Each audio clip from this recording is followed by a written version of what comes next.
Good afternoon, everyone. My name is Debbie Critchfield, and on behalf of the Idaho State Board of Education, we welcome you to our Mental Health Summit this afternoon and appreciate that you are tuning in to this important issue.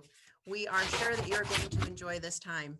Mental health awareness is fundamental to our student and state success. Action is critical.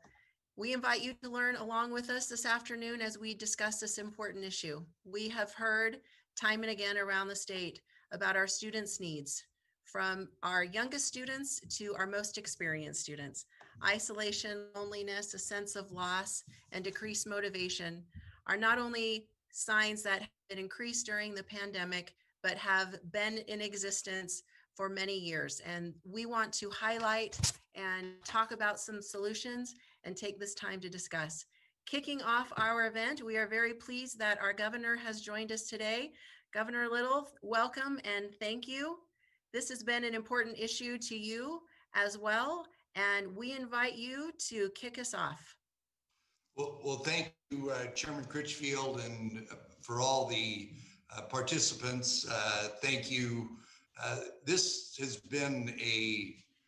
was an important issue to me a year ago.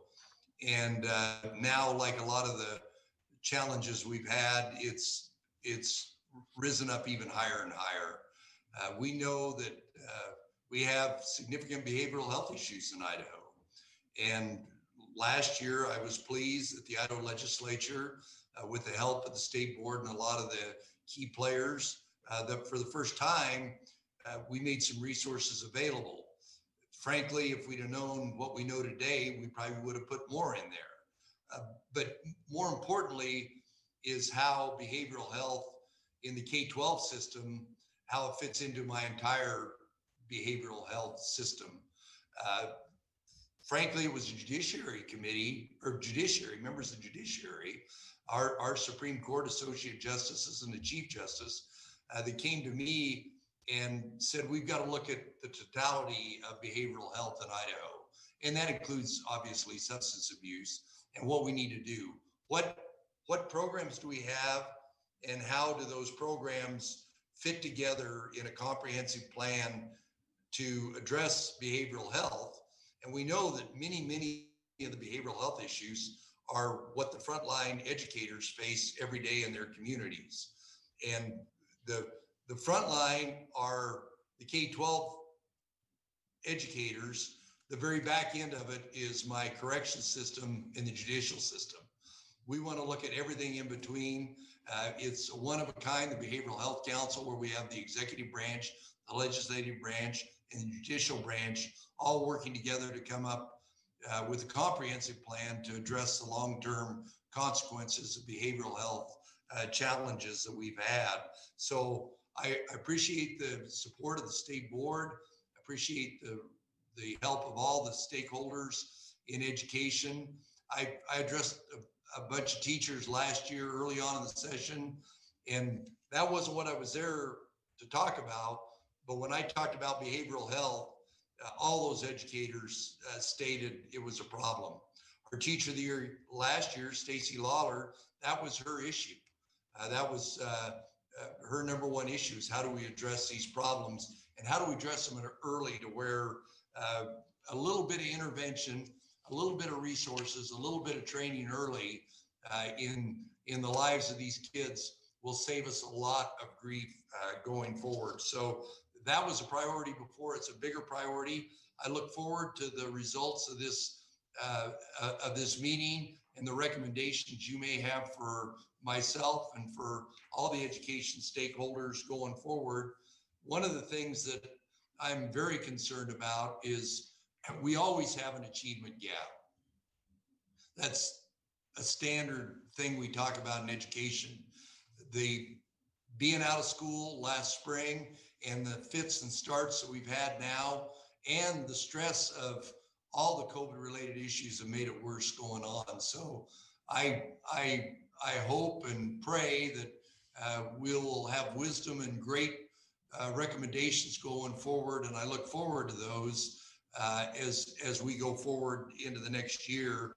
And I have, the leaders were here, legislators were here last week, and I didn't expose my hand too much, but I did say that addressing that gap that exists there because of what's taken place is something that I look forward to working with the legislature and all the stakeholders about how best to address that gap, not only in achievement, but how it exacerbated the behavioral health challenges that we've had because of COVID.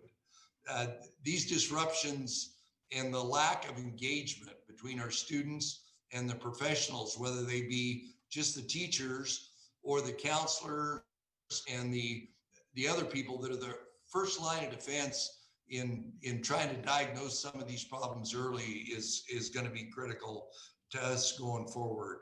I know that learning loss and that engagement that takes place in the classroom is going to have all kinds of consequences if we don't address it. And, you know, we want to address it from now to the end of the school year. And then in the interim, we're going to have to put some resources in there to help those kids get caught up, both academically, but also in their social emotional well-being going forward. We've learned a lot from this pandemic, most of it not great, but one of the things that we have learned is that we can address some of these behavioral health issues remotely in our adult population, but we've also had more resources that are available going forward. I anticipate we'll be able to continue with that. I know that my behavioral health professionals in Idaho are significantly overworked and they've got a big load in their lap, but that's why the behavioral health council's trying to look at all the different programs we have in behavioral health and say, how do we best coordinate those? And how do we find kids that are falling through the gap that exists out there for social emotional well-being? I'm hopeful that, and the legislature was pretty responsive. We had a little bit of a heavy lift at a couple times during the session, but there's no denying how critical this is. And you've got my commitment. You know you had it last year. You've got it from me this year going on about what do we do for the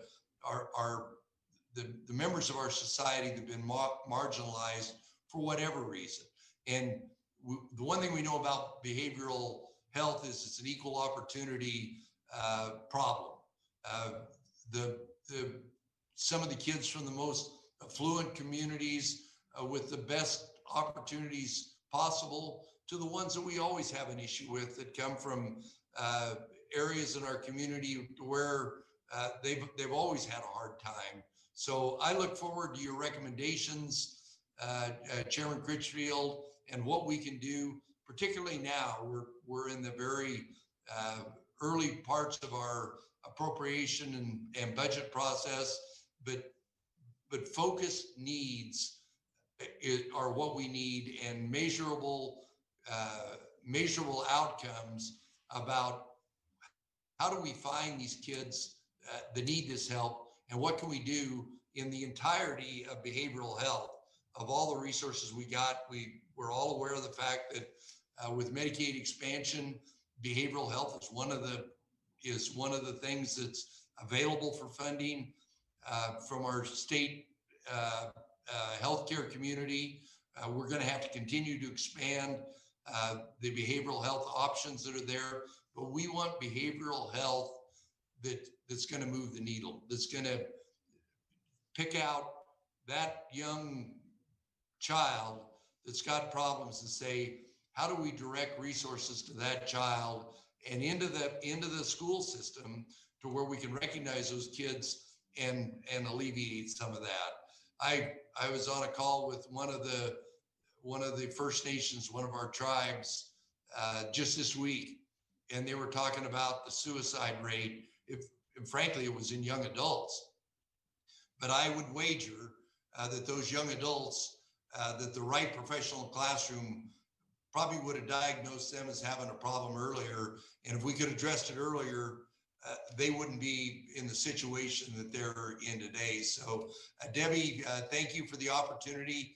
I look forward to your recommendations. Just know that it's a high priority for me that we do the best we can to address these behavioral health challenges that we have today, and the ones that are probably going to get exacerbated in the next 150 days.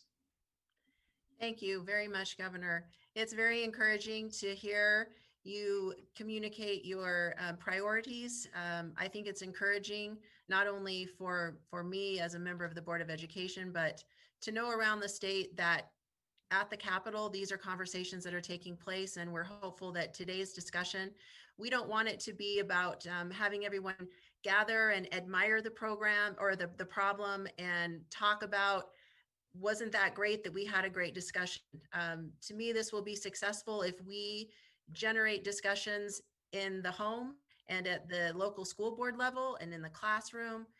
That is how we're going to tackle this issue. And I will take up your invitation to bring you some recommendations and not leave you without those. And I'm optimistic that we'll be able to get to some of those today. So thank you for setting our tone.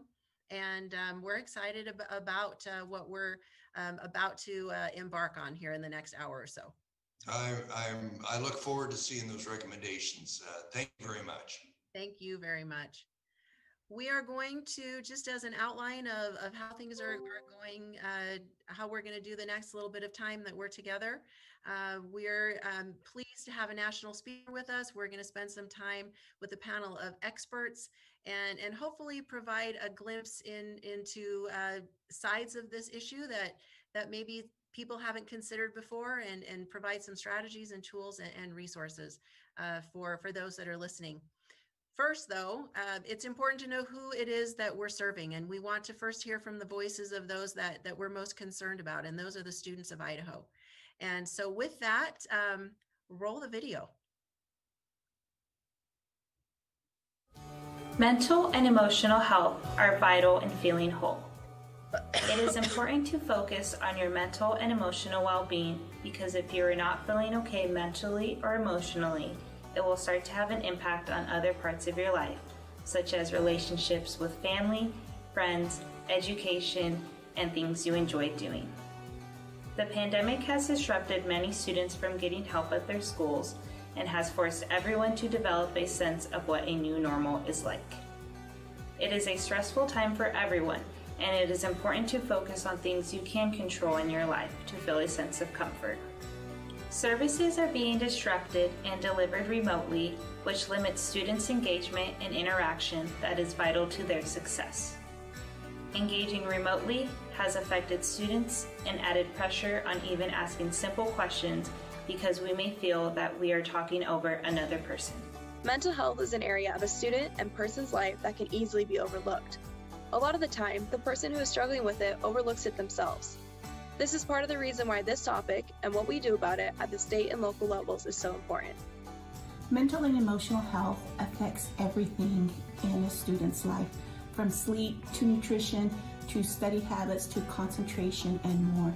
It's necessary to be physically, emotionally, mentally, and spiritually well in order to fully and successfully function in your world and the world outside.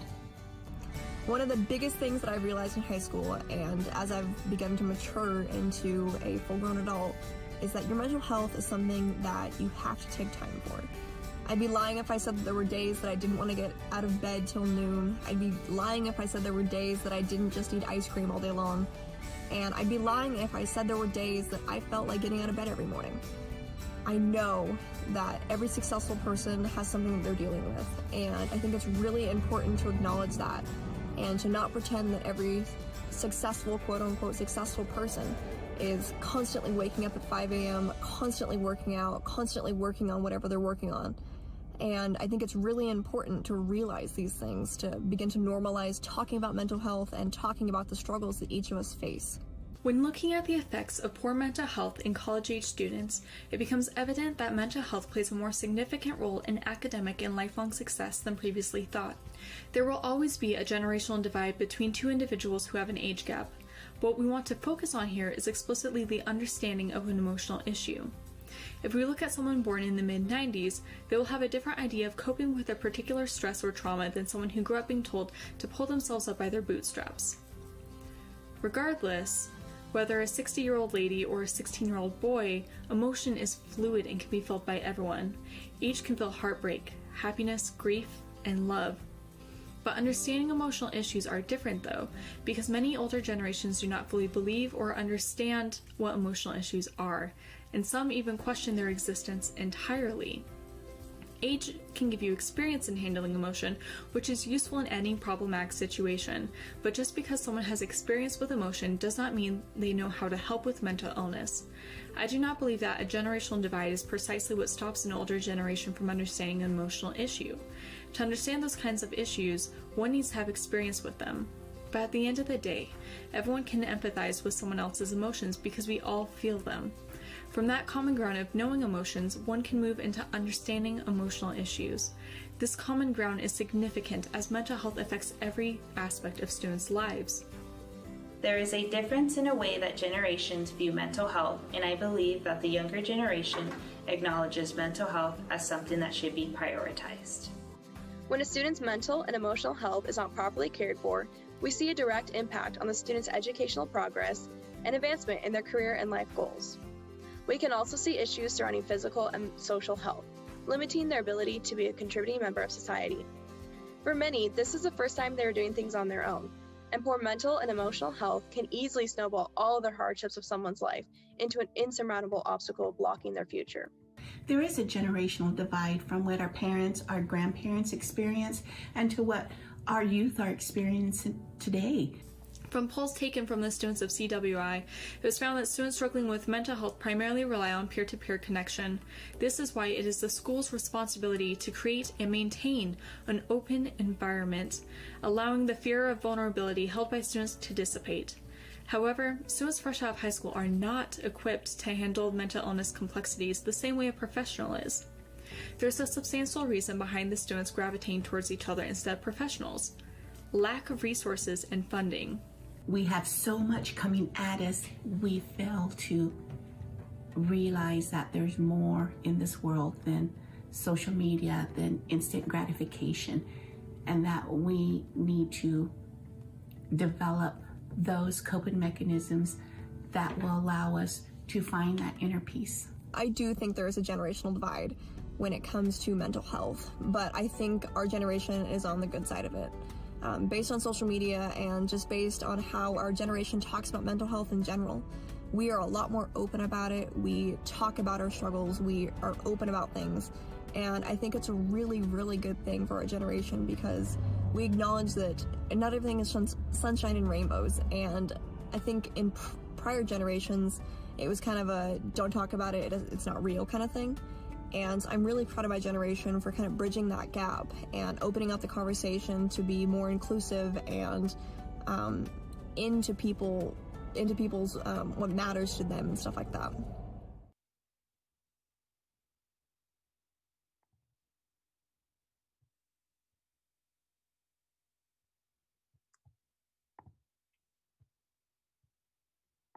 Our speaker today is Allison Malman. Allison is the founder and executive director of Active Minds, Inc., the nation's leading nonprofit organization that supports student and young adult mental health.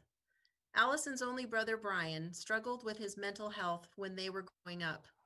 Left with more questions than answers, Allison looked for a student organization when she arrived at college that was talking about mental health. Finding none, she started her own. Now, more than 15 years later, Allison has cultivated that small student group into the internationally recognized nonprofit Active Minds. Active Minds is empowering a new generation to speak openly and to act purposefully in order to change the conversation about mental health for everyone. Allison is a graduate of the University of Pennsylvania, and some of her many accolades include the USA Network Characters Unite Award, the American Express Top Global Emerging Innovator, Washingtonian of the Year, and being named CNN Person You Should Know. Allison is a mother of 3 daughters and enjoys the flying trapeze. Before we begin, we will share a short video that talks more about Active Minds and their incredible impact. Getting on a college campus for the first time can be so overwhelming because you're kind of facing the world by yourself for the first time. Growing up, I did have a lot of family members who suffered from mental health challenges. It wasn't something that was always talked about. It's been very difficult to talk about what does it mean to be sad versus to be depressed? What does it mean to be stressed versus to be anxious? After losing my friend, I needed something. I was struggling a lot myself. I started Active Minds when I was a freshman in college after losing my brother, Brian, my only sibling, to suicide.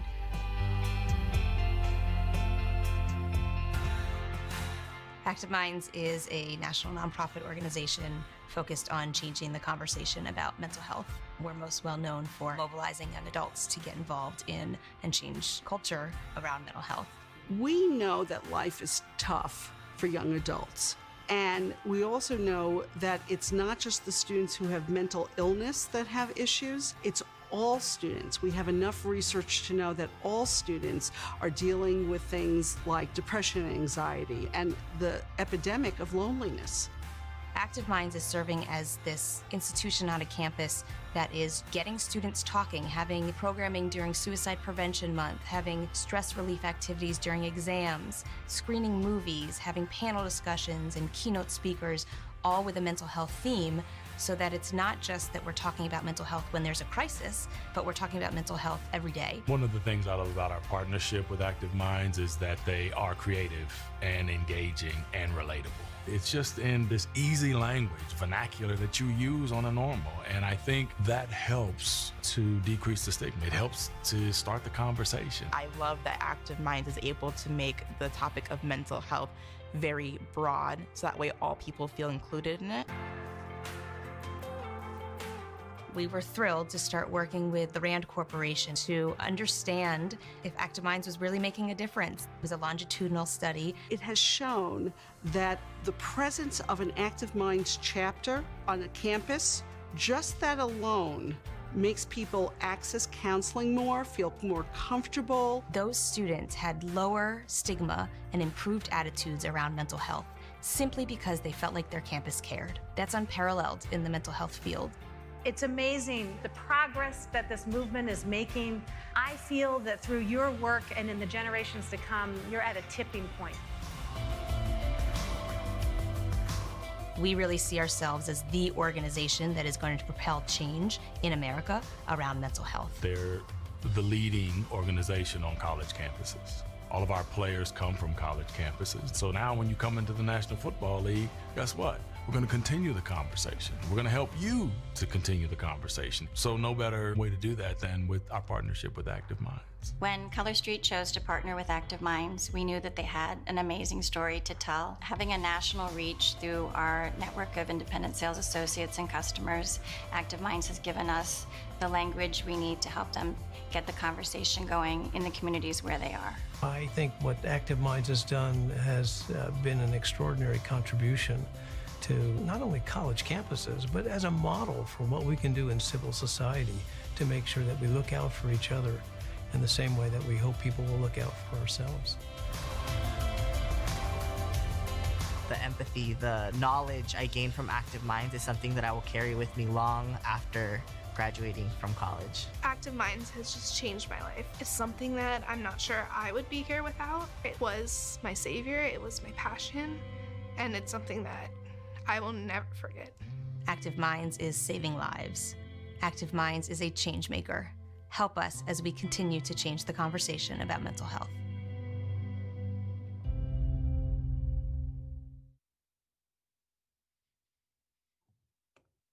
Welcome, Allison. Thank you so much, Debbie. It's such a pleasure, an honor to be here. And before I begin, I just want to commend the state and the Board of Education and everybody who has put together this incredible event. There's a lot of hardship in front of us, and there's a lot of struggle for so many, and yet not many states are taking this level of leadership to really address the mental health of their students, their they're young adults. And so I really just commend all of you for putting this together, and I'm honored to be able to be a part of it. As you saw in the video, my name is Allison Malman. I am the executive director and founder of Active Minds. We're going to spend about a half an hour today talking to you a little bit about Active Minds, and more importantly, kind of the mental health needs of young people in Idaho and across the nation. And just want to let you know that we are here to do this work together, and I'm looking forward to being able to have this time with you. So I'm going to start by sharing my screen. And here we go. Let's get this going. Excuse me one second. Perfect. I hope you're all able to see my screen and my PowerPoint. And just again, a big thank you for the opportunity. Our website is activeminds.org. I'll have contact information at the end as well, but you can always get some more information about us and the work that we do, and more of what I talk about today through our website. So as you saw in the video, Active Minds is a nonprofit organization that is working to change the conversation about mental health. We have a presence now at more than 800 colleges and high schools. A lot of the video really focuses on our college work, but we have well over 100, almost 200 high schools that are working with Active Minds as well through our chapter network, as well as our other programs that we roll out to schools. We are headquartered in Washington, D.C. We have program sites in all 50 states, including in Idaho, and I wanted to list here where we have a presence. Primarily, these schools have a chapter of Active Minds, but we do have a speakers program. We have partnerships with different fraternities and sororities and honor societies, and so often you will find Active Minds at a school, maybe separate from a chapter. There's more information about where we are specifically on our website. When you go to activeminds.org/programs, you can learn more about how to bring us to your school, and specifically how you can access some of the chapters and programs that are the schools near you. So I'm going to talk a little bit. I'm going to spend some time today telling you my story and the story of my brother Brian. You heard snippets in the video, but I often find that it's easiest to talk about Active Minds and really to talk about the issues surrounding young adult mental health and mental health as a whole by sharing my story. And I do that partially because we know in mental health, the best way to break stigma and improve attitudes is through personal connection. And also because it's a way for me to honor my brother. So this is a picture of me and my brother Brian from the late 90s. Brian's 4 years older than me, actually exactly 4 years and 4 days. And as you can see in the picture, we looked eerily similar. We always joke that we didn't really look like either one of our parents, but you put the two of us together and there was no question that we're brother and sister. We grew up outside of Washington, D.C. in suburban Maryland. Brian was a star student, and when he was in high school, was in 4 AP classes by his senior year. He was the announcer for the school's football games. He was a soloist in our annual singing show, and was kind of one of those, that person that we all try to be, and we even saw in the student videos earlier in this session. He was it. He was it all. He got into his top choice college, which was Columbia University in New York. So being 4 years older than me, as I was entering into high school, he was on his way to Columbia. When he got to Columbia, he did what we're all told we're supposed to do to make college the best time of our life. He immediately threw himself in activities and academics, making a name for himself once again. He started on a political science and journalism track, wasn't quite sure what he wanted to do academically, but he was brilliant when it came to writing and when it came to law and poli-sci analysis. By his senior year at Columbia, Brian was the president of an a cappella group. He was the sports editor of the school newspaper, in addition to being a columnist. He had a 3.8 GPA, Dean's List student, you name it. Again, really successful. But in November of his senior year, Brian went to the school's counseling services. It happened to be a Friday that he had an appointment, and he was presenting with signs of depression and anxiety. And so since it was a Friday and the New York to DC corridor is a pretty short one, a therapist that he saw recommended that he come home for a weekend to relax. If you remember, I was at home. It was my senior year of high school when it was Brian's senior year of college. Our mom is a licensed social worker. We came from a really supportive family. Our parents were divorced, but it was we had all of the supports available to us. And so she recommended that he come home for a weekend, which he did.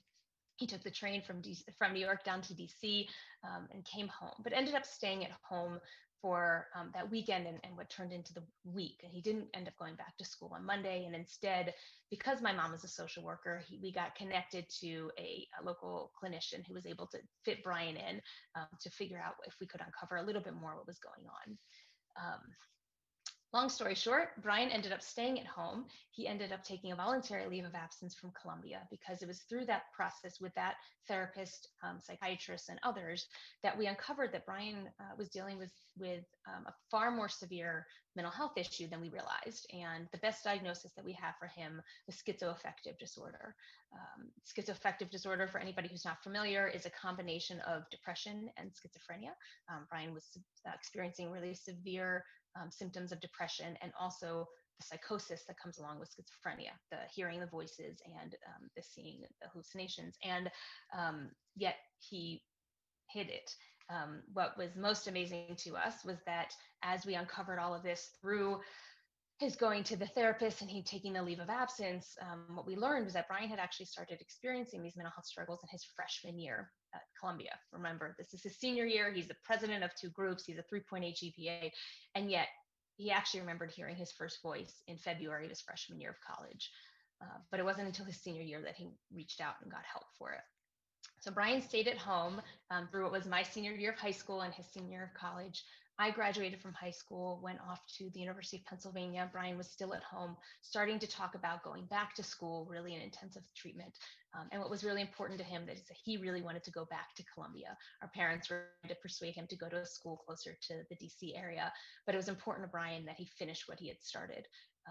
Similarly, he had a really hard time watching me graduate from high school and watching his high school friends and college friends graduate from their respective locations because he wasn't able to graduate. And for so long, he had identified himself by his successes, and he had pushed himself so hard and become such an extraordinary success, and yet felt a little bit like a failure because he wasn't able to graduate in 4 years. I went off to Penn, which is in Philadelphia, so it was a short ride to DC as well.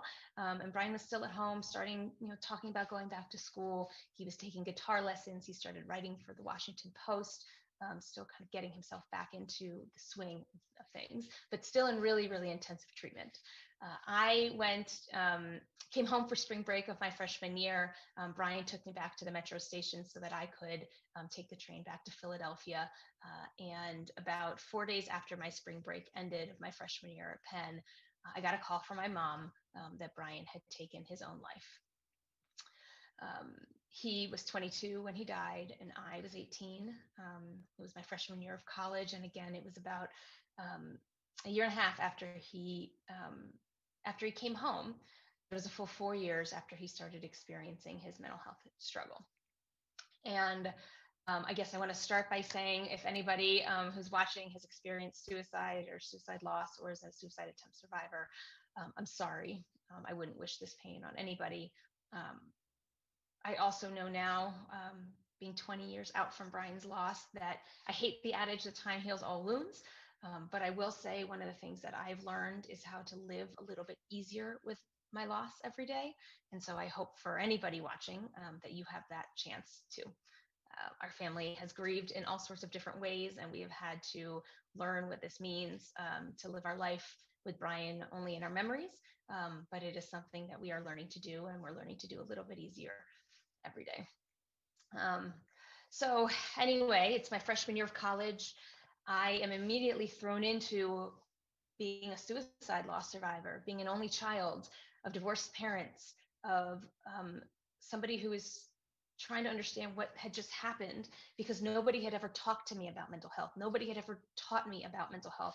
Nobody had ever said the word suicide to me until I got the call from my mom that my brother had taken his own life.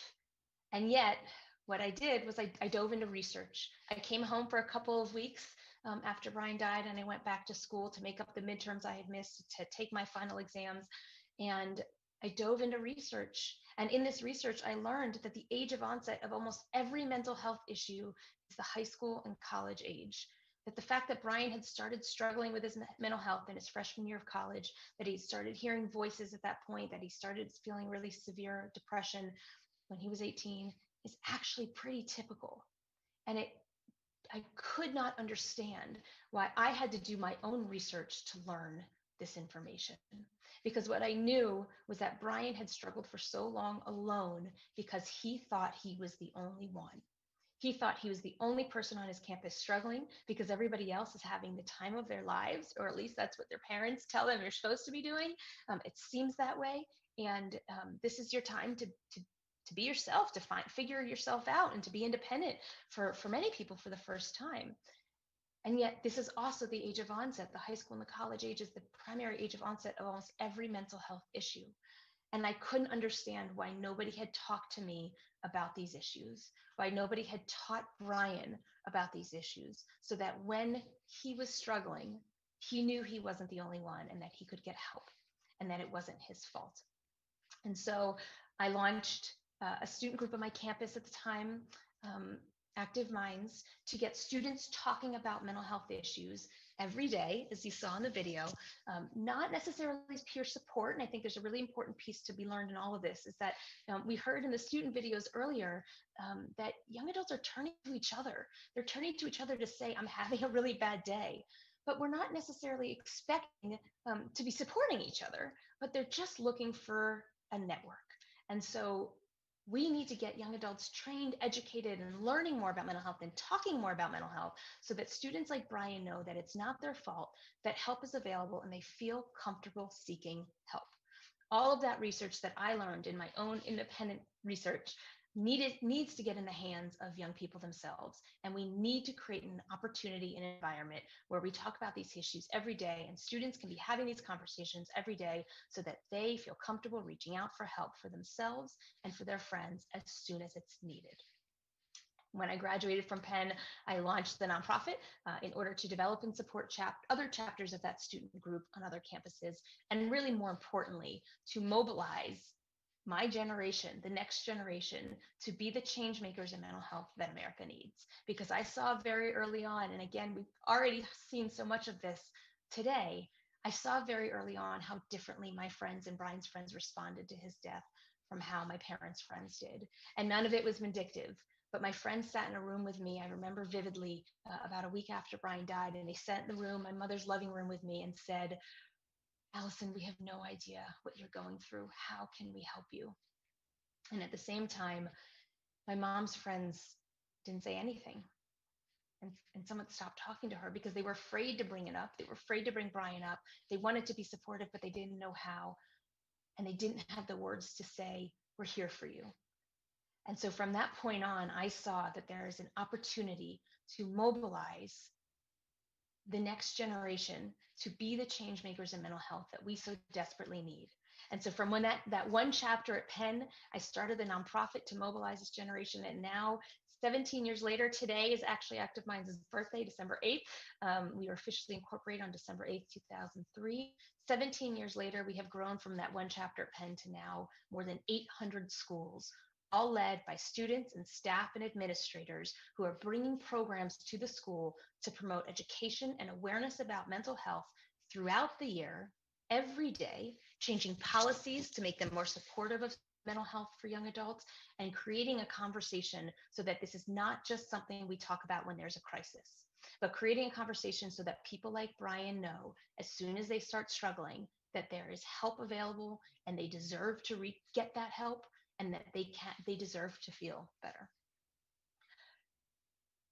What I want to spend a little bit of time talking about today in our remaining time is the world that we're living in right now. I have the benefit of having done this work for so long. I have the benefit of having my own personal experience, but I know so many of us do, and we come to this work and we come to this session this afternoon, this evening for our own personal reasons. But here's the deal. The pandemic that we're in right now is extraordinary, and the pain that so many people are feeling is immeasurable. But this was an issue that was an issue long before March of 2020. And we've heard it from the governor already. This was an issue for him and for the state and for our nation long before the pandemic hit. When I did my own research, and as I've learned over these years, is that mental health issues are disproportionately impacting young adults, high school students, college students, young adults as a whole. 75% of people with schizophrenia become ill between the ages of 15 and 25. 50% of people with depression report onset before the age of 20. We have to be educating our young people about these issues so that they reach out for help as soon as they need it. I'm not going to go through all of these bullets, but these are all really important pieces to recognize. And I think oftentimes when we look at schools and we look at our role as educators, we overlook the impact that mental health issues have. That factor number 2, the top 4 factors that students self-report being negatively impacting their academic performance in the past year were all mental health related. Students are asked to rank all sorts of factors, whether they be financial, logistical, whatever it may be. And the top 4 factors that students report being their biggest impediments to academic success are all mental health related. We cannot ignore these issues. 67% of students, college students, tell a friend they're feeling suicidal before they tell anybody else. We have to ensure that we are involving and incorporating young adult. And number 5, this is a really important piece. Stigma rates are actually lowering right now. Young adults hold some of the least stigmatizing attitudes towards mental illness that we've ever seen. However, they are also reporting that they just don't know how to help. They just don't know what to say, just like those words that my friend said to me after Brian died. And so it is critical that we arm the young people in our lives with the words to use to help themselves and to help each other get into the professional supports that they need. So this was all before the pandemic. And then COVID-19 hit. And the research abounds, and we've seen a plethora of data from the CDC. We will see what the long-term impacts are.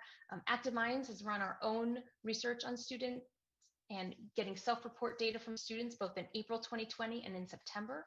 And what we found in this most recent study in September 2020, that 89% of young adults across the nation are experiencing stress or anxiety as a result of COVID. 89%. 1 in 4 said that the pandemic had significantly increased their feelings of depression. But good news, 2/3 of students report an increase in supporting others with their mental wellness. Young people are showing up for each other. And 78% feel optimistic or hopeful about their school-related goals and prospects. Our young people are resilient. This is not all doom and gloom. This is hard, and these are issues that we need to address, but they are also resilient, and we need to empower them to do more for themselves, for those around them, and to be able to help and support each other through this pain.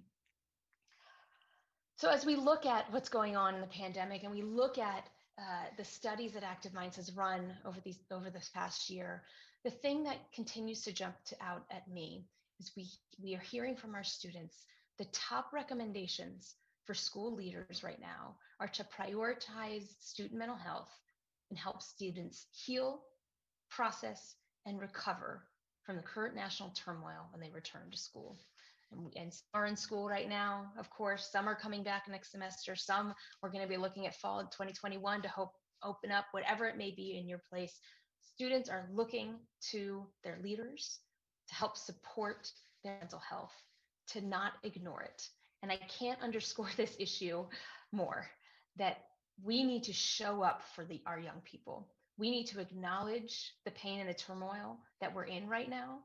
We need to create spaces for them to process their mental health and process both their grief as well as what might be successful, and let them know that we're here for them academically and emotionally.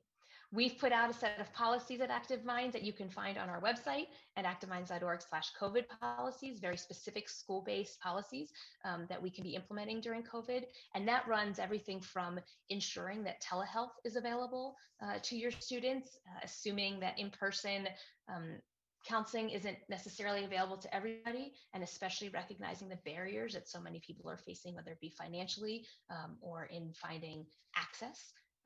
But the other thing that we're hearing from students right now is they're being forced into living at home again for the first time if they're coming back from living in college, and they're being forced to re-identify themselves as a young person. Many who have struggled with their mental health and seen counselors when they were in school now have to tell their parents that they're seeing a counselor. There are some really real issues that young people are facing right now that we're often overlooking. We're also hearing from young people that they don't feel like they deserve to struggle right now, because there are many young people who haven't lost a loved one to COVID, haven't lost a job, maybe still are able to be in school, high school or college, and they feel like their pain and their struggle isn't as real or as important as other people. And so part of our job in showing up is to open that dialogue to say, you matter, your struggles matter.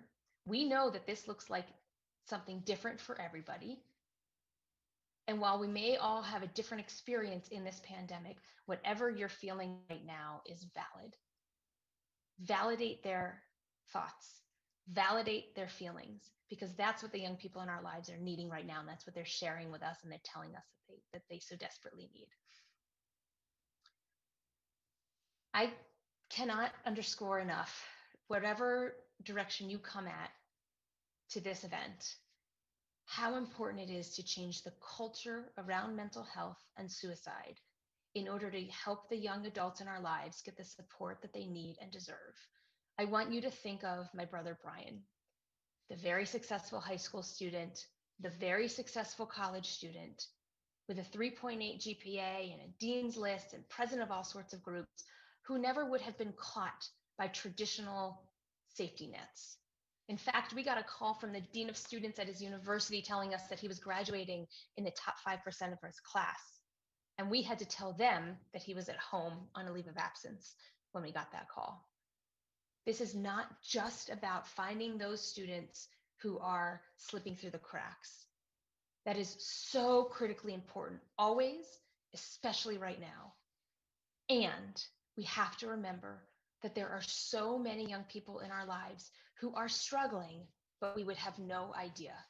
And they're struggling silently and alone because they think that it's their fault. They think that they are the only one. They think that they should be able to pull themselves up from their bootstraps. They think that other people have it worse, and they just don't know where to turn. And so what we can do as educators, as parents, as community members, as peers, is to show up for each other, to have that mental health conversation every day, to acknowledge that we're going into the holidays, and the holidays can be happy and fun, but they can also be really painful for a lot of people. Maybe we're going into a holiday season for the first time, and you're going in without a family member or friend whom you've lost to COVID, or whom you don't have a relationship with for whatever reason right now. And we're going to be coming back in January with hope that there's an opportunity to be able to gain our lives at school again, and maybe school isn't going to open.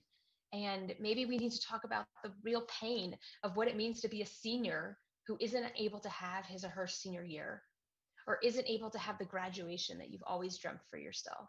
While it may feel little to the adults who are going through such extraordinary challenges ourselves, we have to recognize the reality of what this is for the young people in our lives. If we are going to make a dent in their overall wellness, their overall health, and their overall well-being.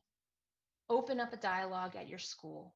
Encourage students to organize. Encourage them to use their experiences and their pain as well as their success to mobilize to help those around them, to build this conversation so that it's had every day, so that the students who are struggling feel comfortable reaching out for the help that they need and deserve.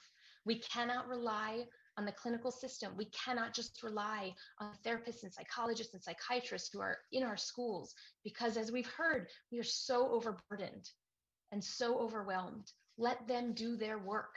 Let them provide the services. And the rest of us can do the outreach. The rest of us can create the culture where reaching out for mental health services and care is okay. And if we can reach out to each other even before a clinical need, but just say, hey, I'm worried about you. Do you want to talk about it? there's so much impact that we can make as people, that we can arm our young people to make with each other in order to be able to have that change. So I'm going to end with this. As I always do, anytime anyone has a conversation about mental health or suicide prevention, it is so important to include resources, because for so many of us, this is the first conversation we've had. And again, I will reiterate, the very first time I heard the word suicide used was when I got a call from my mom that my brother had taken his own life. I was 18. I should have had that conversation. I should have had that unit in health class, in my freshman orientation, you name it, but I didn't. And so our job is to put those resources in front of everyone around us, to open this dialogue, to share these stories so that we all know that we're in this together, to support each other, no matter what our experiences are. So here are resources for reaching out for help for yourself or someone around you: Crisis Text Line, the National Suicide Prevention Lifeline, and the Idaho Suicide Prevention Hotline. Opportunities to connect with Active Minds on social media, and ways to continue to be part of this work. Thank you again so much for being here, for inviting me to be here, for leading for the state, and recognizing that we have our work cut out for us, but we also have a generation ahead of us who cares deeply about this and wants to learn more and wants to support each other more. And what we can do is provide them with the tools and the resources and the trainings, and let them go, and let them support each other as we support our mental health system and create an environment and a culture where we're all well, and we're not having to struggle with immense tragedy like the one that I have had to deal with, and I know so many other people have. So thank you. Allison, thank you so much. What a moving story, and that you have been able to motivate people and bring alive a topic in a way that I think touches us, and to learn from your experiences. Thank you so much. We could keep you for hours, which we won't, but I do want to have a couple follow-up questions with you, if that's okay, while we've got you. One of the things that you mentioned, and I also heard one of the students in the first video montage talk about, and I wrote it down, it was Martha Smith. She said, every successful person is dealing with something. And that's a theme for you. So I know this is a loaded question, but I want you to answer it anyway. What does someone who's struggling with mental health look like? It is a loaded question, because the answer is all of us, right? We may not all have mental illness, but we all have mental health, and it all exists on a spectrum. And again, especially in the pandemic, but even pre-pandemic, 20% of Americans are said to have had a diagnosable mental health disorder at any given time. And yet it doesn't look like anything in particular. I think it is really important that we don't overlook those young people who are falling through the cracks, and who may be housing insecure or food insecure, or really struggling with their life circumstances, which is inevitably impacting their mental health. And also to remember that mental illness can look like my brother, or it can look like the students that we saw in the video. It can look like any one of us, and that's okay. And there's nothing wrong with you if you are struggling. But what it does is it makes it harder to identify and to find. And that's why I want to encourage us to not focus necessarily just on how we find those who are struggling, but how we instead normalize this conversation and say, we're all struggling at any given time. And some of us might need to be in regular inpatient therapy or treatment. Some of us go for a run, whatever it may be.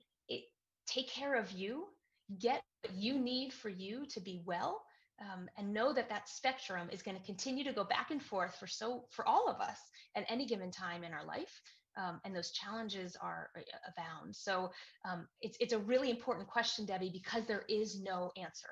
And it's a really important thing for all of us to remember that there is no look, there is no one common struggle. And instead, we all have a job to take care of ourselves and each other, and recognize that those challenges can be pretty present and prevalent at any given time.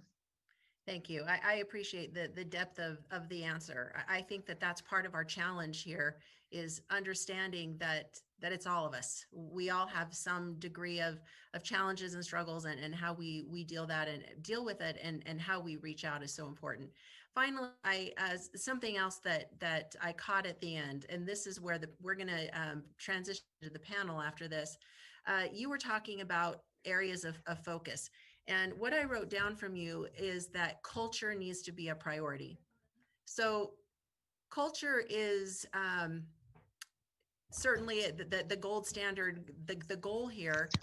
But is it resources? Is it money? How is it that we get to a place where we can say, this is our culture now? So changing the culture looks like everything from making sure that there's a mental health unit in health classes, that making sure there is mental health training in first year orientation, that making sure that the suicide prevention hotline is printed on the back of student ID cards alongside all of the other health line and resource lines. It's making sure that the counseling center is adequately staffed and diversely staffed to represent the student body. It is making sure that students feel access to these services before they need it. They're little things, but little things that can make such a difference. When students walk into school, and you saw in our video, it's been extraordinary to see the research that has shown that when students come to a school and they see that their school has a mental health group, even if they never are part of that mental health group. And again, I want to remind you that Active Minds chapters are not support groups. These are students who are planning events for their school, movie screenings, panel discussions, all sorts of conversations around mental health. When a student walks into a school and says, hey, my school has a mental health group, they immediately feel like their school cares. That is culture. And that is showing decreased stigma and improved attitudes around mental health. What's not a culture change is when we only talk about it, mental health during crisis, is when we only talk about it after there's a suicide or in a pandemic. This is a really important time to start the conversation for folks who may not have been willing to be in it beforehand, but we cannot end it when the pandemic is behind us. Culture is an everyday conversation about mental health in the same ways we have everyday conversations about all other health issues in our country and other social justice issues. When it's had every day, that is when we have seen culture change. Thank you. With that, we're going to get into our panel discussion. Thank you again for sharing your expertise, and can we reserve the right to call you back into Idaho and you can check on our progress? I would love it. I would welcome the chance and would so appreciate the opportunity to stay connected. And it's not a global pandemic. We'll invite you to come in person. You'll love it. We may get to keep you longer than what you think once you get here. So we appreciate you making time for us and sharing your story and expertise again. My pleasure. Thanks so much for including me. And Merry Christmas. All right, now we're going to put our panel to work. At the outset, I mentioned that what we wanted to accomplish in our time today was more than the awareness piece. And Allison has set us up so perfectly to discuss so many of these issues. I want to start first by having the panel identify themselves, and then we'll get right into some questions and see if we can come together in a way that we can provide the governor with some recommendations and certainly provide more things for us to think about. So Mike Munger, let's start with you if you'll introduce yourself. So my name's Mike Munger. I'm the manager of the Idaho Office of School Safety and Security, and our office has the unparalleled privilege of setting foot in every publicly funded education institution in the state. We get around once about every 3 years, and one of the elements that we help schools walk through as a support agency is these areas of safety and security, which we know very much are wrapped around with this idea of behavioral health, of mental health, of supportive services, of community connections. And the assessments that we do within school are all oriented towards helping local governing boards and local school administrators be able to improve that area of care and concern and support for their students. Thank you. Eric Studebaker. Good evening. Thank you, Debbie. I just want to thank Allison for sharing her story. Very, very powerful, and I appreciate the work that she is doing to help bring attention to this issue and provide resources to those in need. So thank you again, Allison, for your presentation. It was very good. And my role is I work at the State Department of Education. I am Superintendent Ibarra's Director of Student Engagement and Safety Coordination. And through our office, we support a variety of programs, but namely youth suicide prevention and safe and drug-free schools, anti-bullying efforts. So it's a pleasure to be here. Thank you so much for joining us. Dr. Rick Pongratz. I'm Rick Pongratz, Director of Counseling and Testing Services for Idaho State University. It's a pleasure to be here, and I just really want to thank Allison as well. Her comments are really heartfelt and touching. Thank you. Carol Vanhoozer. Good evening, I'm Carol Vanhoozer, and I am Head of Counseling Services at the College of Southern Idaho. It's great to be here. Thank you. Chris Manley. Good evening, my name is Chris Manley, School Counselor at Whittier Elementary in the Boise School District, and also President-elect of the Idaho School Counseling Association. It's great to be here this evening. Thank you and welcome. And finally, Maegan rides at the door. Hello, good evening, everyone. It's great to be here. And I echo being able to listen to Allison was great to start us off in these discussions. I'm very excited to hear from the other panelists. I'm Dr. Maegan Rides at the Door. I serve as the director for the National Native Children's Trauma Center. We are located at the University of Montana, housed in the College of Education. And we provide training and technical assistance to tribal serving organizations, including schools, to implement trauma-informed systems of care. And I'm very excited to be here today and dialogue with all of you. Thanks for having me. Thank you. All right, so let's get down to business here. We talk a lot about removing the stigma. We talk a lot, we as collectively in the state and you individually in your spheres of influence and in your work. And we talk about strategies and where to put resources, and is it about hardening schools? Is it about prevention, postvention, and all of these things? Awareness is half of the challenge that we have here. Being aware of what's going on, what's available, there's a lot going on.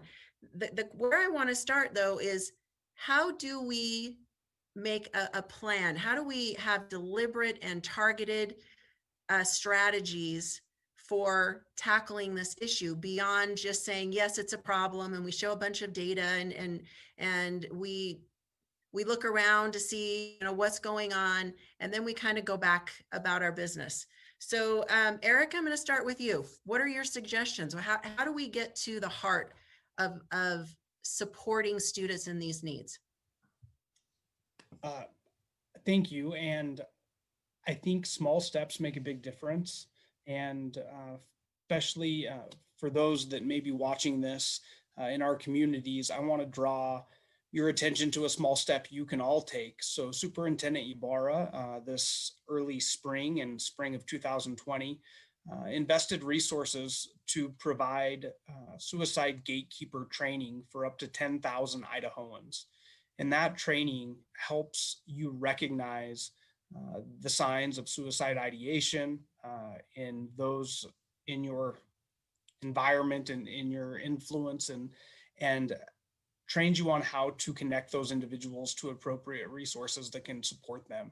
And that training is free to any member of the Idaho school community. So whether you're a parent or grandparent or guardian or teacher or coach or volunteer, this training is available at idaholives.org. It's a brief training. It's just about an hour. and it is free. And you can go to idaholives.org, and on the left-hand side, you will see something that says Gatekeeper Training, QPR. And this is very much, I often hear it related to around CPR or first aid, in that the more people that we can get trained on how to recognize those individuals in our lives that are struggling and connect them to supports, the more lives that we will be able to save. And so for those of you that may be listening, I would encourage you to go take an hour and educate yourself on ways you can protect those in your life by connecting them to the resources that we know are so vital to their ability to manage mental health. So thank you. Chris, I want to come your way next. In your experience and working with Idaho School Counselor Association, this is 24/7 for your group. And you and your association and counselors in the school, you're advocates for training students with coping skills, for connecting parents with the right information. Help us know, how do we move beyond the awareness piece into an active support piece? Sure, thank you for the question and the opportunity to speak tonight. I think it's important to highlight what Allison was mentioning, that we need to be intentional as to how we place mental health professionals within our schools and make sure that there is access for all students across our state. And so school counselors have a unique role as an educator and mental health professional. And because of that, I think we are well positioned to understand not only the developmental needs of students, understanding how academics play as well, but also their social and emotional development. And so I think it's important that students have access to school counselors and access at a ratio that is manageable. And I think that's the one thing that I hear from across the state from school counselors, is that the case numbers in given schools are just, they're large, they're overwhelming at times. And so I think if we were able to take deliberate steps to reduce that ratio over time, my question would be, what could happen as a result of those ratios, going from right now about 550 students to one school counselor in Idaho? What would happen if that were to decrease, say 5 to 10% per year for the next 5 years? There's a lot of positive outcomes to consider there. And so I think that would be one place to begin and understand, how can we equip our schools with mental health professionals that are there to connect with students as their primary responsibility, and assess barriers to their education and overall mental health and well-being. Thank you. Carol, I want to move to you. Like Chris, this is your arena and your world. You're dealing with an adult student, and in a lot of cases, particularly at CSI, students that are fresh from high school, and behavioral emotional health issues don't have an expiration date. When you turn 18, it's not all done. And we carry with us challenges that we weren't able to resolve, at some other place. How are you looking to increase the strength of strategies and tools in addition to the awareness piece? That's a great question. So how do we leverage the resources that we have to reach out to the campus and make a difference as much as we possibly can? So we have implemented a number of strategies here at CSI towards that end. To begin with, one of the first things that we do at the beginning of every semester, and primarily in the fall we do this, but our counselors go out, and there's only a staff of 3 of us, full-time counselors here at CSI, but our counselors, we blanket the campus with as many people who will invite us into their classrooms. We say, we will come into your classroom and we will tell you what we do, and we will talk about any topic that you want us to talk about. And this is, the beginning of fall semester is actually a really good time for us to do this because our caseloads are fairly low. So we've got the time, and for example, just with 3 of us, we were able to go into over 85 classrooms fall semester and reach over 1,000 students with the messages of what we do. But, Eric I think it was Chris, you were saying the average in Idaho is 1 to 500, one counselor for every 500 students. Well, our enrollment is like 6,000 students on campus. So we're looking at 1 to every 2,000 students, which is pretty bad. So one of the things that we did is we started up a certified peer educator program, which is a heck of a lot of fun and has enabled us to expand our outreach to the campus in ways we never could have otherwise. So it meant that we all took this trainer training. We interviewed students who wanted to be a certified peer educator. We hired the best 6. Oh my gosh, I think if we could have interviewed every student on campus, I don't think we could have hired a better group of 6 students. They were committed, they were passionate, they were dedicated. We could totally count on them, and they threw themselves into this project. And one of the main things that they helped us with was we had a suicide prevention grant, and they helped us carry out that suicide prevention grant on campus. In particular, we trained them on how to do presentations on preventing suicide. And we kept the presentations really simple. 1, recognize the signs. And really, the signs themselves are only moderately important. What's way more important is let's pay attention to other people and notice what's happening with them. 2, know how to talk to somebody about this. What do you say? Just like Allison was saying, people don't know.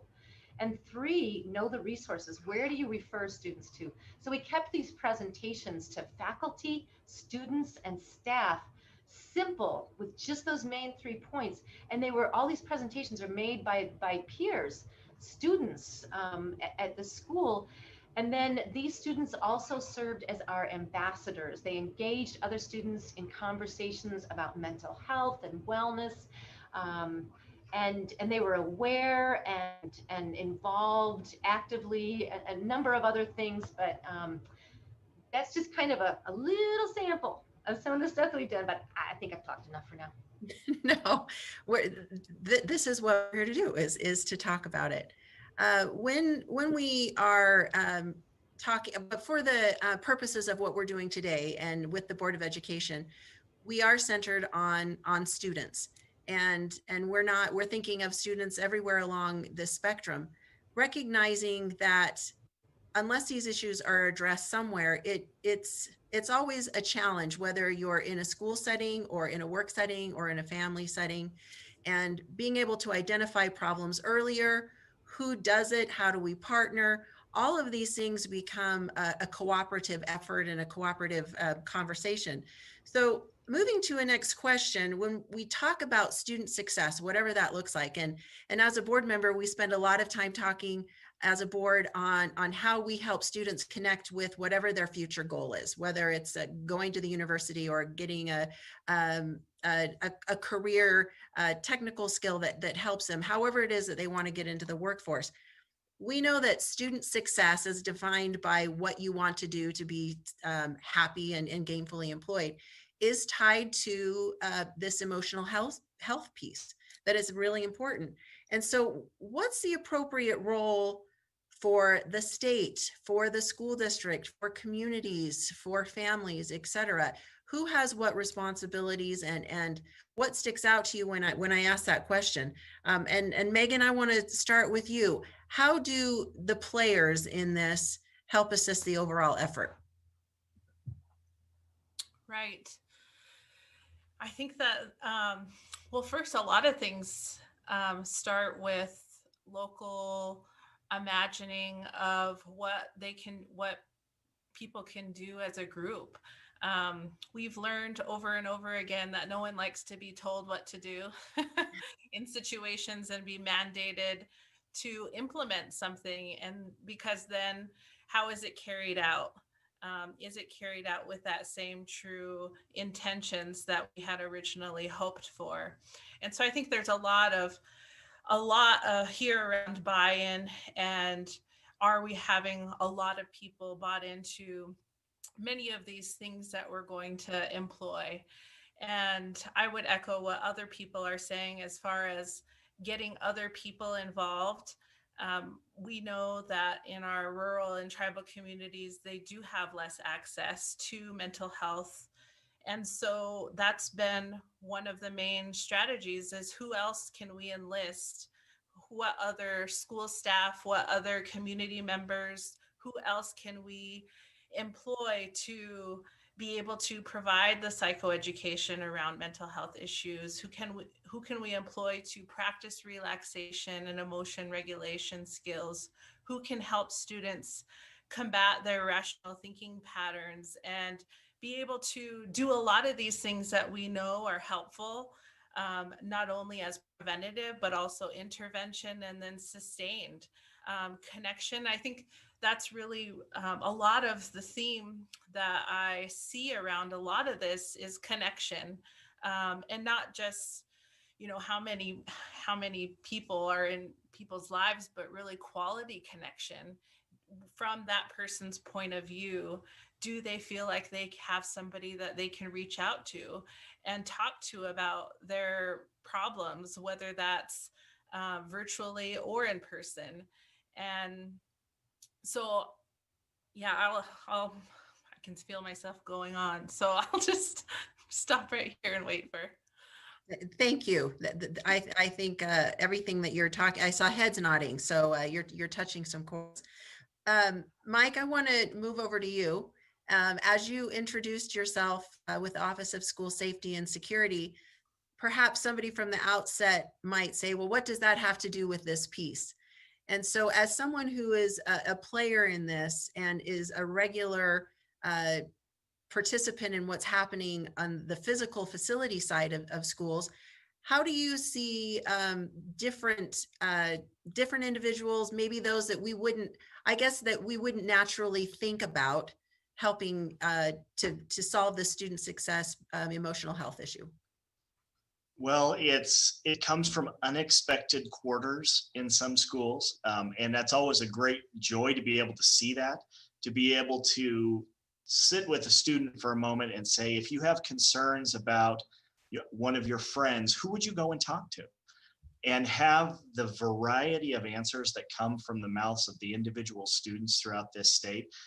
Sometimes it's a counselor, sometimes it's a trusted teacher, sometimes it's another friend.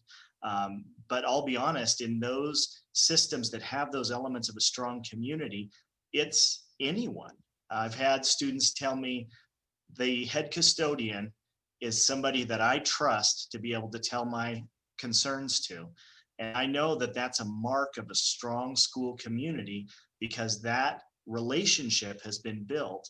And that's one of the key elements that we always are hoping to find within a school is those explicit teachable moments to students and staff to say, here are some things that should cause you to ask the next question. And when you ask the next question, I want to be really clear in what happens with that information and how do we have these clear communication pathways from the people who have the information to those that have the tools to be able to deal with the situation. It may be something that classroom teacher has the skills and abilities to deal with that particular behavioral support issue in the classroom, but it also needs to be something that we're clear that those things that are observed in the classroom or on the playground or on the school bus are adequately and accurately communicated to those individuals who form that system of support for the student. And so I think that's the element where we tend to see very successful supportive school communities is they have those two elements. We talked about awareness early on of having everyone from the bus driver who sees that student first thing in the morning to the cafeteria worker who has that real connection with the student every single day at every single meal, to the classroom teacher, to the superintendent, that all of those individuals understand the things that they need to be looking for and be raised awareness for, and also that they have those clear, explicit communication pathways to be able to get the supportive services, whether they're community services or whether they're things that are available within the school. But I'd say those are the two key elements to really focus in on, is the broad-based awareness component, and then what do we do when we find out? And who do we go to? Who are those trusted adults? Rick, I want to go to you and shifting gears a little bit here. something that Allison brought out and certainly is at the forefront of these conversations when we talk about developing skills and teaching strategies for coping and so forth. We hear a lot about the word resilience and how we support that, how we encourage that. How do we, again, speaking from the state level and from the level that we're at, how do we drive this resilience piece? Yeah, so resilience is an interesting word. And so sometimes we assume, we hear a lot of people say, well, students don't have resilience. And it's almost as though it's this character trait we expected them to be born with and they weren't. And we forget that resilience is a learned skill. It's something that happens when I meet an age and developmentally appropriate level challenge, and I have support from others, and I overcome that challenge, or I don't overcome that one, but I learn a new way to overcome the next one, and I see that there's a future. So I would echo what a lot of folks have said, but I think the first thing we need to do is listen to our students. We had those powerful videos at the start, and our student leaders are telling us exactly what their concerns are and what they need, and that who's listening to them and who's not. And we need to listen to our students and make sure that we're engaging with them. But then to develop that resilience and to help them, we need to kind of put away these sort of fun cliches like pull yourself up by your bootstraps, or things like throw them in the deep end and they'll learn to swim. None of that works in reality. In reality, what works is that we make sure that folks are facing an appropriate challenge for their level of development, and they have the skills and supports around them, and they know it's okay to struggle, and they know that they can do better and redeem themselves. And then we also have to be aware that sometimes what a student is dealing with isn't a lack of resilience. Sometimes they're flooded with trauma, and the fact that they don't respond well to failing a test doesn't mean they aren't resilient. It means they're flooded with trauma and they need more support, because that trauma is another needle on the camel's back for them.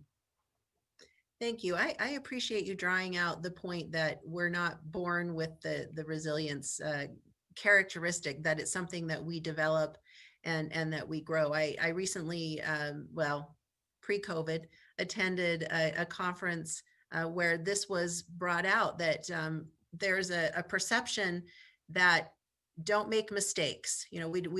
As students are growing up, that adults put pressure, you don't want to make mistakes, you don't want to get bad grades, and you don't want to be in trouble. And yet this is where this is that time, adolescence and young adulthood, where we learn and develop the resilience piece, because it's the most low risk time of life, that, when you do mess up and you do make mistakes, the stakes aren't as high. And this is that critical period. And if we can make it okay that we're going to make mistakes, that it releases some of the pressures that come. In the last few minutes that we've got, I want to give everybody an opportunity to answer this last question. Although I have 100, but we're just going to stick with this last one. Knowing how the governor set us off, he's saying, give me some recommendations. And when we're hearing from people all over, help me know whether it's a municipality, an agency, wherever it is. I'd like each of you to say, if you could wave a wand and have what you think is the thing that we need to know. What do policymakers and lawmakers and others, what is the thing? I know you have 10, but I'm going to give you, while I'm talking, but just know I'm only going to let you have one. Be thinking of what that one thing is, and let's go around. And Eric, I'll start with you, because you had a nice smile on your face, so I'm figuring that you. I was hoping I could ask for a time machine, because I think that I know that there are a lot of amazing individuals and organizations and agencies that are focused on this issue right now in the state of Idaho. The Governor's Behavioral Health Council that was recently established. There are so many bright spots in our state, and we are at such an opportune time to collaborate and bring partners together in ways we haven't done before on this topic. And I am excited about the future, but there's work to be done. And the good news is that I think that work is being done. I think, of course, there's we could always use more resources and more time.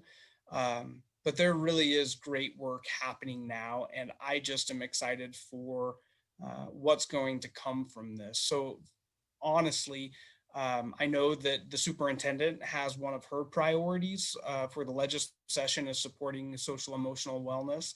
And I just want to, I would just encourage a request to continue that support from the governor's office. And I have no doubt that it's there.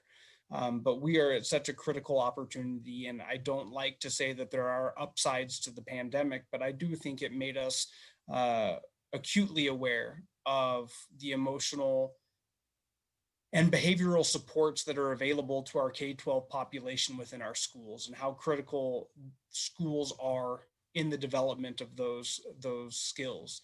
And so his continued support means the world, and he is doing that now. And I look forward to the recommendations and the work that's going to come ahead in the next, 6 to 18 months.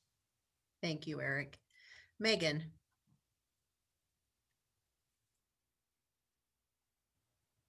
Yeah, there's a couple of things that I was thinking about at the top of my head.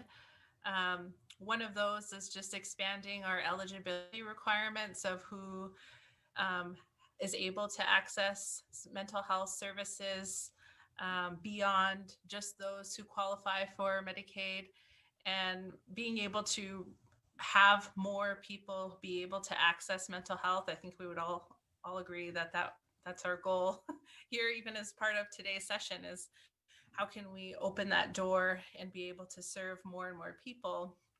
And then the other thing I was thinking about was really more and more about how we support our schools and our school staff and our leadership with being able to be innovative and be able to support school staff in being able to have more adequate even staffing levels, and be able to, I think we tend to ask more and more of the people that we have rather than employ more people to support these efforts.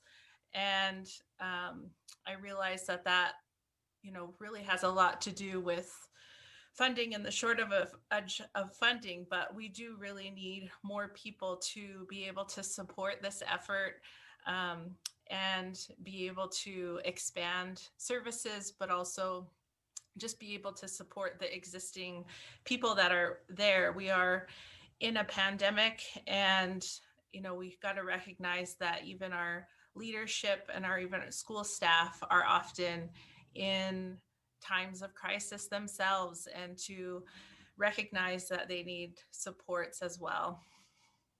Thank you. Carol. Unmute. Okay, so I piggybacking on what you just said, Maegan. I thought that was so great. So I'm thinking of something that I could suggest that would be very practical, immediately doable, and my first thought comes to, it's all about connection, right? Having this conversation with all of you here and with Allison has helped me to see I'm not the only one out there. There are other people who are committed and caring, and they get it, and that's really exciting. So what comes to my mind is, several years ago, the state of the colleges in Idaho were given a grant by the Department of Justice that allowed us to create an organization that we called the Idaho College Health Coalition. Every college in the state was allowed to join, and this coalition was designed to improve wellness on our college and university campuses. So we met several times a year, 2 or 3 or 4 times a year, depending on the year and what everyone's schedules were like. We met at different places around the state. We were given money to hold those meetings, and we were also given money to purchase things that would improve the mental wellness of our mental and it was also physical, emotional, all that stuff, health on our campuses. So one of the biggest things that we did in these meetings was, number one, we shared with each other what we were doing on our campuses. I learned so much from these other counselors, stuff I had no idea existed, ideas I would never have come up with on my own. And we were able to implement many of those on our campus and make things so much better for the students here. We're meeting their mental wellness needs so much better as a result. And then the other thing that was a part of that grant was that we were given a good chunk of money to where we would all agree on how we want this money spent. And so, like, some of the things that came out of it were we decided we all wanted to administer the National College Health Assessment every other year. We needed to get a snapshot. What is really happening with the wellness of our students? We don't know for sure if we don't find out and do this assessment. And that's what that allowed us to do. That assessment then drove programming. So we'd know what do we need to work on? What do we need to change? And then we also were able to purchase some other programs, which I know we're like about out of time. So I think that will be it. But that's what I would recommend. No, thank you. Thank you very much. Chris. Our schools are places of hope and growth. That's certainly true of Whittier Elementary, where I have the honor to be each and every day with students. And for that reason, the connections that we make with students, the relationships that we build, those are the things that are sustaining us at this time and will continue in the future as well.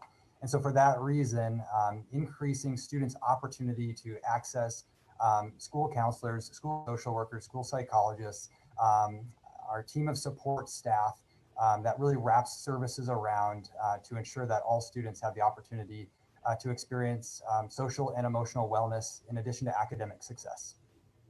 Thank you. Rick.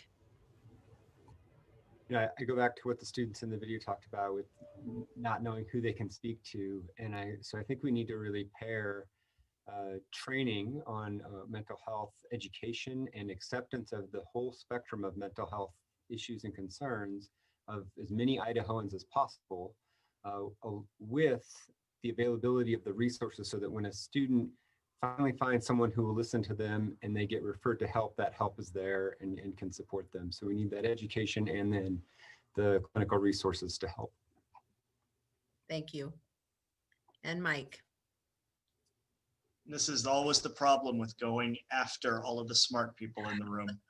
So I think, at least as it's clear in my mind, it sounds as though the summary of the elements we've talked about is in terms of the intake component of recognizing signs and symptoms, recognizing behaviors of concern, recognizing at-risk or self-destructive behaviors is a training issue that we all have a part in within the school community.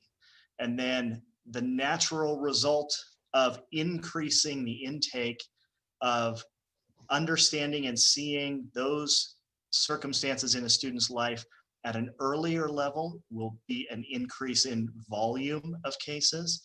And already we're at a point where a lot of our providers are struggling to be able to keep up with the volume of cases that they're dealing with. So I think it's a both and situation. And at the end of the day, the ultimate beneficiary of that is the student, because they are able to be heard earlier, be recognized in crisis earlier or before they become at a crisis point, and then also be able to get those supportive services at a level when they're much less costly and much less damaging in terms of outcomes. So I think that's, again, I think that's at least what I'm hearing from this group is that that broad-based training and awareness component is a key element, but the next question is, what do we do with it? When we find it, what do we do with it? Thank you. I know I've taken a lot of notes from this group today, and I want to thank the panel, not only for their willingness to participate, but for the great contributions. And I am confident that from this, other conversations will ignite, and we're hopeful that we can build upon this. And here as we wrap up, we're going to finish how we started, and that is hearing some more from the voices of our students. I want to thank those that have participated and thank those that have worked to put this event together, that we could have this during this busy season and during this crazy time, that we can pause and focus on this important issue. And everything that the Board of Education does we want to be student-centered.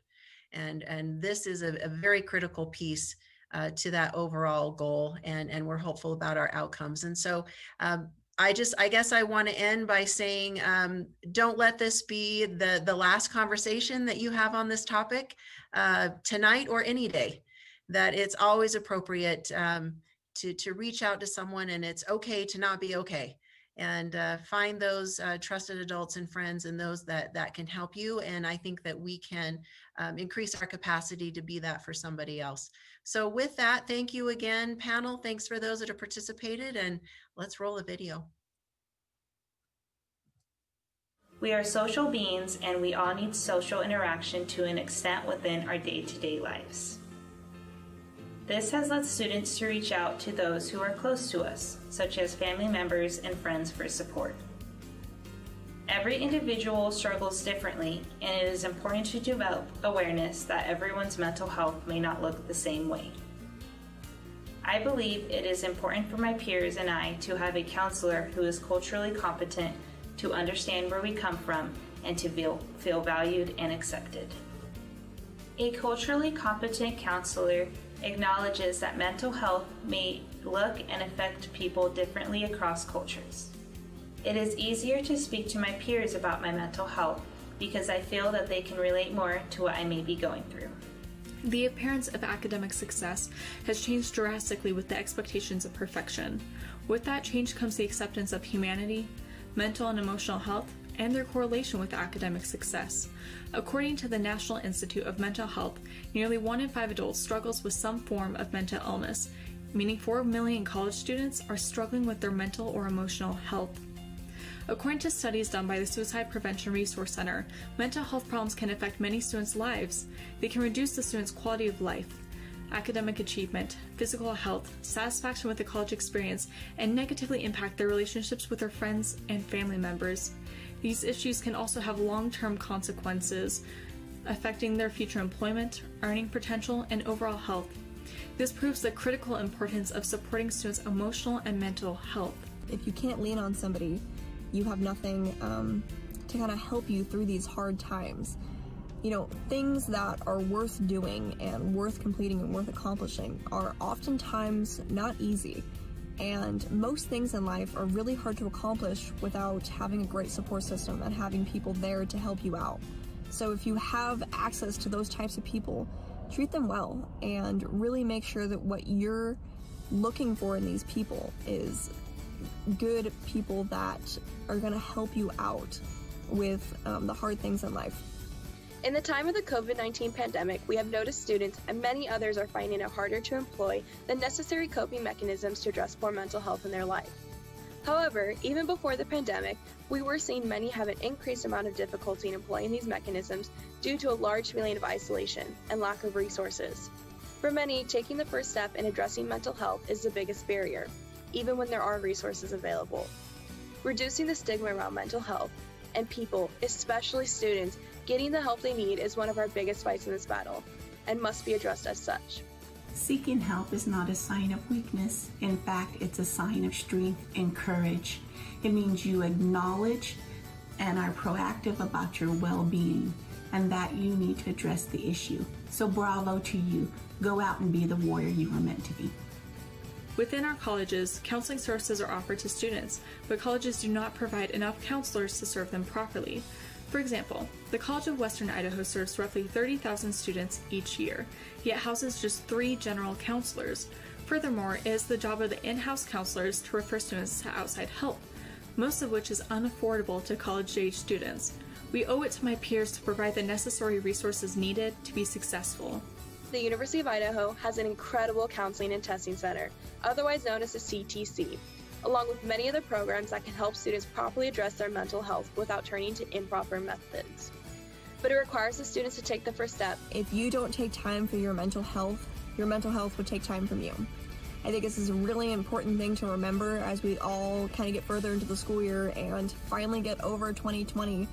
And I really hope that each of you take time out of your day to practice good mental health practices. and take time for yourself. These programs, and specifically the CTC, is limited in how many they can help and see. This is where one of our largest issues lies within the effort to address mental health. Our university and the CTC can only do so much with the time and money allotted. If we wish to see true success in our students and their mental health, which affects all other aspects of their life, we have to support these resources, but we also must make mental health a priority at all levels. Addressing these issues and creating proper lifestyle habits surrounding mental health at a young age would create students at the university level more in tune and able to take on their studies, career goals, and lives. The mental health of students is something that can no longer be put on the back burner. We had about 275,000 people die of a contagious disease this past year. That would be enough to traumatize just about anybody. But as college-age students, they are increased to risk with mental health issues to begin with. We need to do right by these students that we all care about. We need to increase funding to allow their mental health issues to be addressed professionally by counselors that do not have literally 10,000 other students who attend to. We need to set our students up for success. Leaving them high and dry because their issues are invisible is setting them up to fail. Our efforts regarding mental health will not only help our students, but will help our state as a whole, and I'm proud to have leaders who recognize this topic as one needing our time, commitment, and our care to address.